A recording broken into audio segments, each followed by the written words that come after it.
It's a good idea to review the sounds so far before moving on to the next step. The first time through, the sounds will be said for you. A, B, K, D.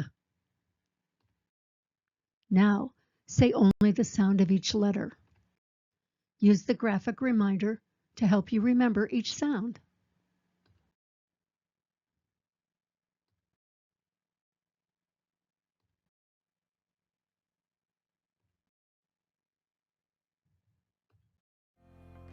Move on to the next step, only when you're ready.